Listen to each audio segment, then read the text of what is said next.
नमस्कार, स्वागत है आपका अपनों के साथ अपनों की बात। जो कुछ होता है वो अच्छे के लिए होता है, क्योंकि ईश्वर का प्लान हमारी सोच से, हमारी इच्छाओं से, हमारी आकांक्षाओं से, हमारी महत्वाकांक्षाओं से बहुत बेहतर होता है। एक छोटी सी कहानी जो हमारी सोच को बदल सकती है। एक बार यमराज ने अपने देवदूत को पृथ्वी पर भेजा, एक माँ की, बुढ़िया की आत्मा को लाने के लिए। देवदूत पृथ्वी पर गया। उसने देखा जिस महिला की आत्मा को लेने में आया हूँ उसकी 3 छोटी छोटी बेटियाँ थीं और वो बहुत गरीब थी, गरीबी में गुजारा कर रही थी। तीनों बच्चियों को देखकर देवदूत के मन में करुणा आ गई। उन्होंने सोचा, अगर इस महिला की आत्मा को मैं ले जाऊंगा तो ये 3 छोटी छोटी बच्चियों का क्या होगा? कौन इनका पालन पोषण करेगा? कौन इनका ध्यान करेगा? कोई जीवन बहुत कठिन है। और देवदूत बिना उस महिला की आत्मा को लिए वापस यमराज के पास लौट गया। यमराज के पास जाकर बोला, महाराज, जिस महिला की आत्मा को लाने के लिए आपने भेजा था उसकी 3 छोटी छोटी बच्चियां हैं।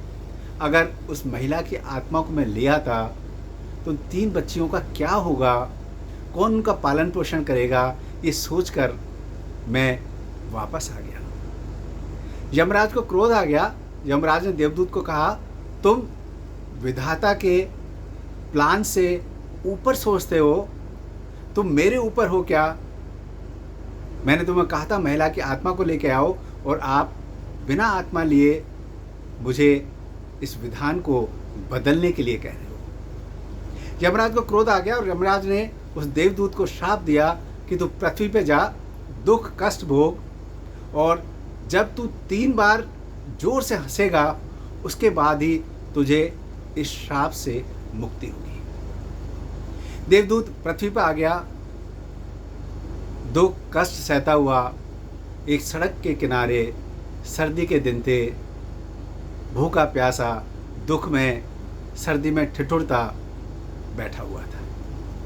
इतने में ही एक जूते बनाने वाला अपने बच्चों के लिए गर्म कपड़े और कंबल लेके बाजार से आ रहा था। उसने सड़क किनारे ठिठुरते हुए एक व्यक्ति को देखा जो दुख में पड़ा था, कष्ट में था, भूखा प्यासा था। उसने देखकर ठिठुरते हुए उस देवदूत के ऊपर उसको कंबल उठा दिया, कपड़े पहना दिए, और बातों बातों में पता चला कि उस देवदूत के पास रहने के लिए कोई स्थान नहीं है। तो जूते बनाने वाले ने कहा, भाई तू मेरे साथ घर चल, मेरे साथ ही रहना। देवदूत राजी हो गया, लेकिन उस जूते बनाने वाले ने कहा, मेरी पत्नी बहुत गुस्सैल है, क्रोधी स्वभाव की है, जो कुछ तू वो कहे तू सुन लेना, क्योंकि मैंने बहुत मेहनत से सारे पैसे इकट्ठा करके अपने बच्चों के लिए कपड़े और कंबल खरीदे थे, लेकिन मैंने वो पैसे आपके ऊपर खर्च कर दिए। देवदूत को लेकर जूता बनाने वाला अपने घर आया। घर जैसे ही पहुंचा और उसने बताया तो उसकी पत्नी गुस्से में चिल्लाने लगी, भला बुरा कहने लगी। तो देवदूत को हंसी आ गई, जोर से हंसने लगा। जूते बनाने वाले ने पूछा कि तुम हंस क्यों रहे हो? तो उसने कहा, ये मैं बाद में बताऊंगा। देवदूत के मन में आया, इस महिला को पता नहीं है इसके घर में देवदूत आया है और इसका घर माला माल हो जाएगा। चुप रहा, महिला भी चुप हो गई और देवदूत उस जूते बनाने वाले के घर में रहने लगा। देवदूत जूते बनाने में इतना कुशल, इतने अच्छे जूते बनाने लगा, चप्पलें बनाने लगा कि दूर दूर तक उसका नाम हो गया, प्रसिद्ध हो गया। तो एक दिन राजा के सेवक उस जूते बनाने वाले के घर आए और चमड़ा साथ लेकर आए थे, और चमड़ा उसको देखते हुए कहा कि भैया बहुत बेशकीमती चमड़ा है, थोड़ा सा ही है, इससे राजा के बहुत सुंदर जूते बना दो, लेकिन ध्यान रखना चप्पल मत बनाना, जूते ही बनाना, क्योंकि उस राज्य में प्रथा थी चप्पल तभी बनाई जाती थी जब राजा का निधन हो जाता था। जैसे ही वो जूता चमड़ा देके गए और उस देवदूत ने उस जूते बनाने की बजाय उस चमड़े की चप्पलें बना दी। यह देखकर उस जूते बनाने वाला कारीगर बोला कि भाई तुमने ये क्या किया? वो जूते बनाने के लिए कह के गए थे, तुमने चप्पल बना ली और ये बहुत नाराज और क्रोध हो जाएंगे। सेवक जूते लेने आया और उसे कहा जूते तैयार हो गए तो जूते दे दो, महाराज इंतजार कर रहे हैं। इतने में ही पीछे पीछे दौड़ता हुआ दूसरा सेवक आया और उसने कहा भाई तुमने उसके जूते तो नहीं बना दिए चमड़े के, जो चमड़ा हम आपको देके गए थे उसकी चप्पल बना दो, क्योंकि महाराज का निधन हो गया। और देवदूत जोर जोर से हंसने लगा। जूते बनाने वाले ने पूछा कारीगर ने, भाई तुम क्यों हंस रहे हो? उसने कहा मैं बाद में बताऊंगा। और राजा के सेवक चप्पल लेके वापस चले गए। तीसरे दिन क्या हुआ कि एक महिला अपनी 3 लड़कियों के साथ उस जूते बनाने वाले के पास आई। तीनों लड़कियों ने कहा हमारी शादी है, हमारे लिए सुंदर से सैंडल बना दो। उन लड़कियों को देखकर देवदूत समझ गया, पहचान गया कि ये तो वही लड़कियां हैं जिनकी माँ की आत्मा को मैं लेके नहीं गया था। इनको किसने पाला पोषा?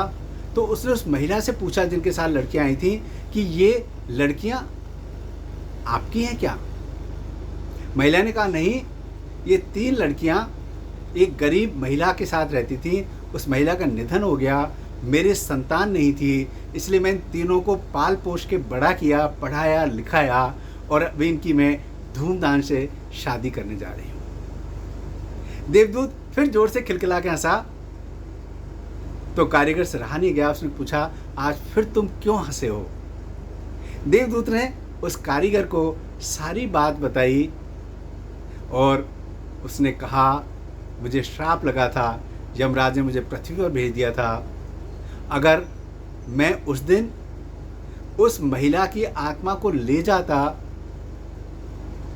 तो इन 3 लड़कियों का क्या हुआ ये आज मुझे पता लग गया। अगर मैं 3 लड़कियों को ऊपर करुणा दया करके उस महिला की आत्मा को छोड़ गया, वापस दूसरा कोई देवदूत ले गया, लेकिन विधाता का अपना विधान है। उन्होंने सब कुछ तय कर रखा था। लड़कियां बहुत गरीबी में पली थीं। अगर वो महिला जिंदा रहती, मैं उसकी आत्मा को छोड़ के गया, अगर वो महिला जिंदा रहती तो ये लड़कियां गरीबी में ही पली बढ़ी होती। लेकिन इनके भाग्य में ये सब कुछ लिखा था। उधर राजा ने जूते बनवाने के लिए कहा, लेकिन होना कुछ और था, हुआ कुछ और। इसलिए ईश्वर का विधान हमारी सोच से बहुत बेहतर है। सब कुछ तय है, अफसोस ना करें, गिल्ट ना करें। जो कुछ होगा, जो कुछ होता है वो अच्छे के लिए होता है, क्योंकि सब कुछ तय है। ये हो जाता, मैं ये कर लेता, ये गलती ना करता तो यहाँ पहुँच जाता, ये सब हमारा भ्रम है।